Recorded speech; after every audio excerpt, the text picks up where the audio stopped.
Okay, so for this presentation, we're going to just be going through some atomic history. Just a little bit of background, and by the end of this, we'll get into the different particles that make up atoms. And Monday, we'll really dig into it a lot more. But the development of atomic theory, it is a theory. It's our method of trying to explain the structure of matter.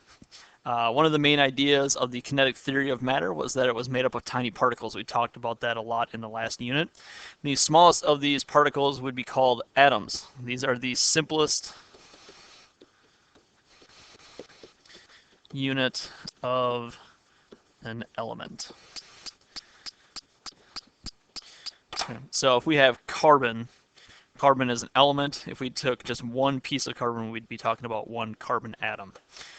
So this idea of atoms and atoms existing, pretty much take it for granted that that's the way things are. That's matter is made up of smaller particles. But as I've said in the past, the study of chemistry as a science and really our proof and understanding that atoms existed has only been around for a couple hundred years.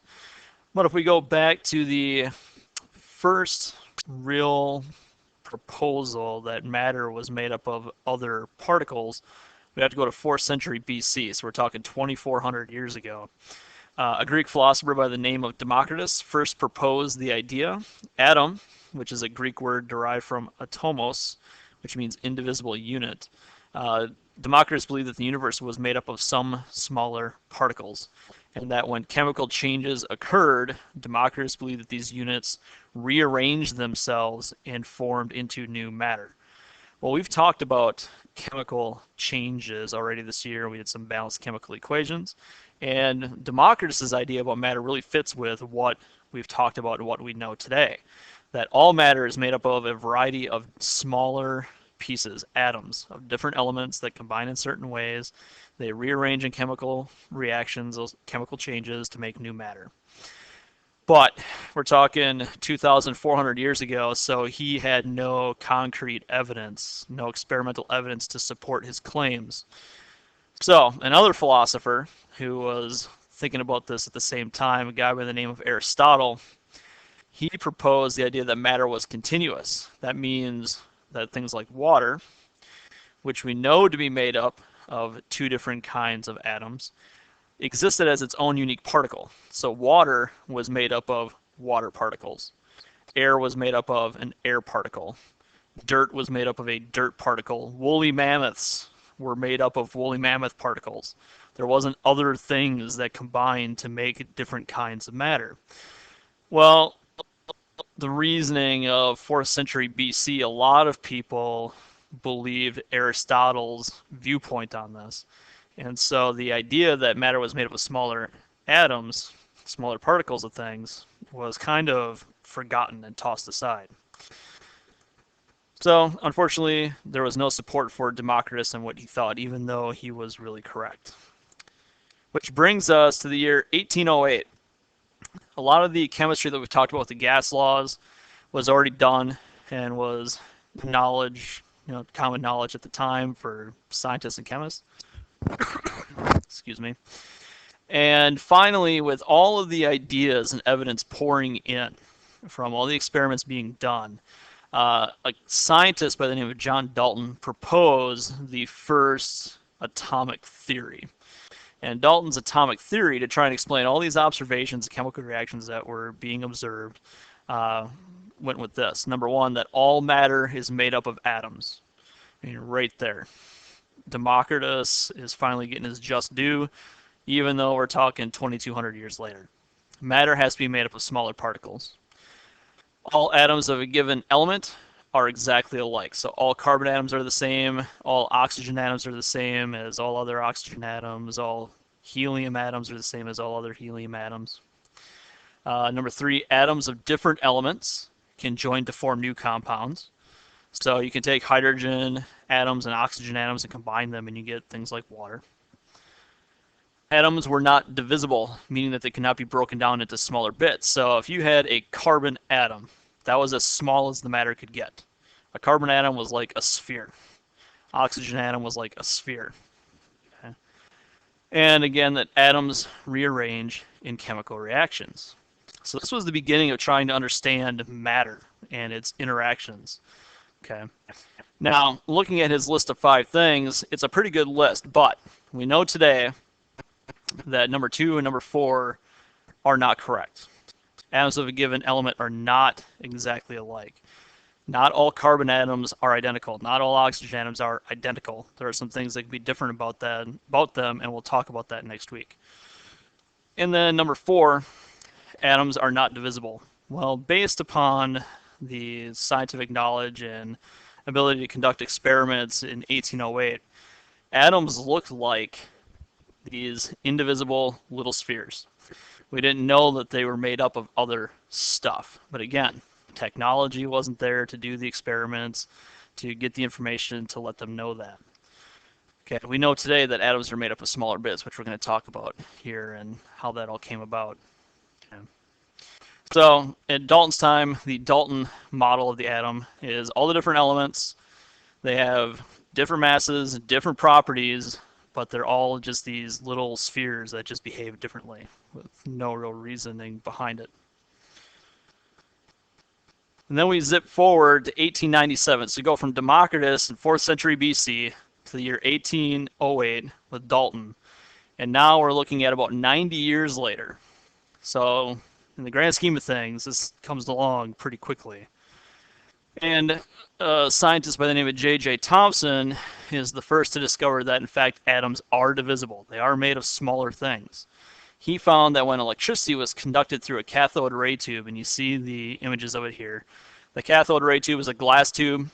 It is hollow on the inside, or not hollow on the inside, but it's a vacuum on the inside, unless you decide to put some kind of gas into it, but a vacuum on the inside. And electricity would be conducted between the cathode and the anode. And as it shows in the second example here, you're conducting electricity through it, and he discovered that there was actually little particles going from one side to the other, from the cathode to the anode. And what he found was that when he changed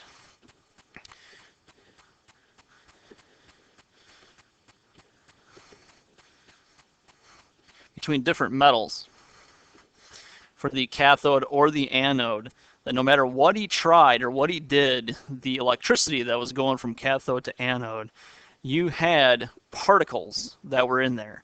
And these particles were the same size, they had the same mass, they had all the same properties. So whatever they were, these elements, or these particles that were going through, had to be something that was in all atoms. Okay, the particles come from the inside of the atoms, and they were a part of all of the elements. So regardless of the metal, regardless of the element, these particles had to be a part of all atoms. And he called them the electron. And so he developed the newest atomic model. It's called the Thomson model. It still kind of has that sphere look to it. You can see in the bottom right corner here, you have this yellow sphere, and the electrons were these little negatively charged particles that were just kind of distributed throughout the atom, kind of like blueberries in a muffin. So if you have a blueberry muffin, the blueberries are all throughout. But the electrons are all throughout the atom, and they're able to move around, and they can be removed, and they can be added. But they're a part of all of the atoms. And then there was the question of why would these negatively charged particles hang around in the atom? Well, it must have meant that the rest of the atom was positively charged. Because if you have positive electrical charge and negative electrical charge, they attract to one another. So you've got these little electrons within this positively charged matter. And what that positively charged matter was, nobody really knew. We just knew that all atoms, regardless of what type of element it was, had these little particles as a part of them. So that's 1897. And then we go forward to 1909. So 12 years later. You know, the time difference here is getting shorter. And it's because the technology, our understanding is getting so much better. A lot of things we talked about back in Unit 1. The better the technology, the better the experiments, the more we can learn. And the more we learn, we can develop better technology, learn more about the world, and so things are moving really fast at this point. But in 1909, Ernst Rutherford and the guys that he was working with take the atom model one more step with one of the most famous experiments ever conducted in the field of physics and chemistry. It's called the gold foil experiment. So in the center of the screen here, you've got a blue ring, and in the middle of it is a piece of gold foil. And then you have this little box down here. This is an alpha particle emitter. And an alpha particle is a really massive particle. If we compare it to an electron, it's like, I don't know, 4,000 or 5,000 times the size of an electron. So I mean, in the grand scheme of things, it's still small, but compared to what we knew about particles, it was actually a pretty big particle. And so what the gold foil experiment did was they took these alpha particles and they blasted them at the piece of gold foil to see what would happen. Well, the understanding is that if the atoms are like Thomson's model, and they're these spheres with the electrons kind of milling about inside of it, and you have a solid, all these particles would just be stacked up right next to each other. And there'd be like no space in between them. So the idea was that they'd shoot these alpha particles at the gold foil and they would bounce off of it. Almost like taking a kickball and throwing it at a brick wall. It would hit and it would bounce off. What they found was that the particles actually went through to the other side, as if the gold foil wasn't even there. Now, this isn't a situation where the alpha particle is being shot at such a high velocity and has so much mass that it can blast through it. Okay, it's not able to do that. I said it's a massive particle, but compared to gold atoms, it's extremely small. So, something was up. The only way to explain that these alpha particles could pass through the gold foil to the other side of the detector is if the atoms themselves were not a solid sphere with electrons strewn about the inside of it, but rather the atom is mostly empty space. So in the lower left-hand corner here, we have Ernst Rutherford's proposal for the atom, where you have this really tiny thing, the nucleus, where 99% of the mass is. And nucleus simply means center. So the center of the atom, almost all the mass is present there. And then you have the electrons zipping around outside of it, almost like planets going around the sun. So his model had the electrons circling the center of the atom, which he called the nucleus. The nucleus was much more massive than the electrons surrounding it and was much more dense. Also, since the electrons were negatively charged and the nucleus was positively charged, the electrons remained circling the nucleus since opposite charges attract. So the outer edge of this, I'm just going to put in a dotted line here around it, represents the boundary of the atom. Everything within those red dots is the atom. But 99% of the mass of the atom is in the very center, and it takes up like 1% of the space. A very, very small portion of it. And because there's all this empty space, these alpha particles were able to pass right through the gold foil. So this was a big deal. I mean, we can picture spheres like kind of getting stuck together. But here we have these things that are mostly empty space, and yet they hold themselves together. I mean, your atoms that make you up are the same way, mostly empty space. And yet, some reason, these atoms can hold themselves together and form all the different molecules and compounds that are out there. But, anyways, Rutherford, his model, dense nucleus, has a positive charge.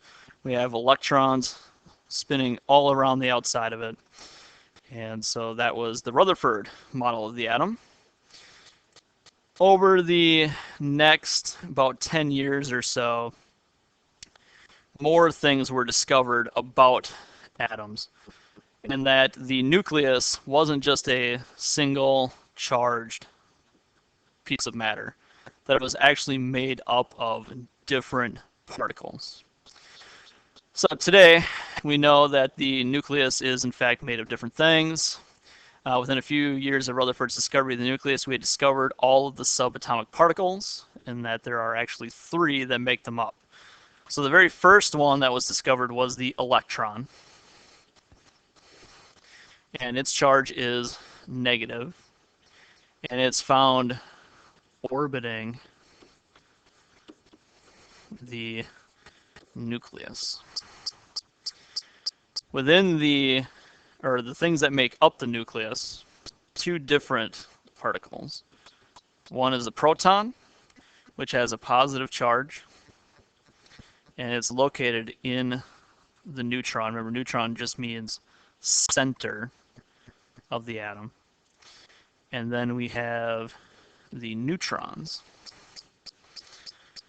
Neutrons have no charge. They're neutral. The electrons are negative, protons, pro, positive, neutrons, neutral, no charge. And they are also, oh, sorry, I meant to write nucleus. I was thinking about the neutrons already. And so they are also located at the nucleus, in the center of the atom.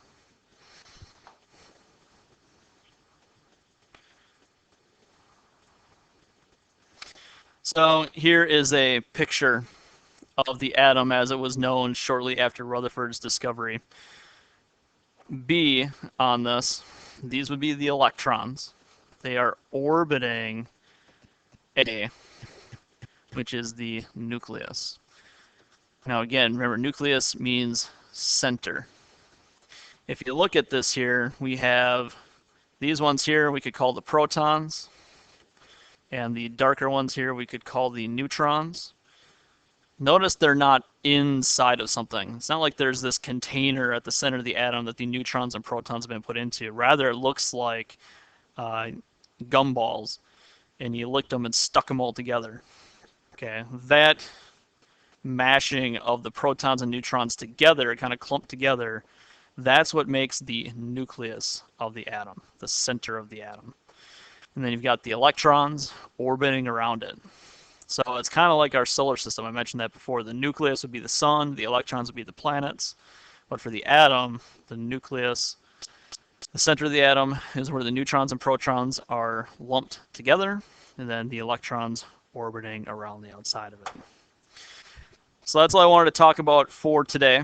Monday, we'll get more into how to figure out how many protons and one of the atoms has, how many neutrons, how many electrons, all the information that you really need to start working on putting together your atom models. What you should be thinking about, again, as I said at the end of the presentation for the atom model project, be thinking about what grade you want to get, what element you want to put together. Start thinking about pieces that you might use based on the examples that are at the back of the room. And there is no assignment other than to have written down all the notes that I added into the presentation. I will be checking that on Monday. So if you're done, find something else to work on quietly until the end of the hour.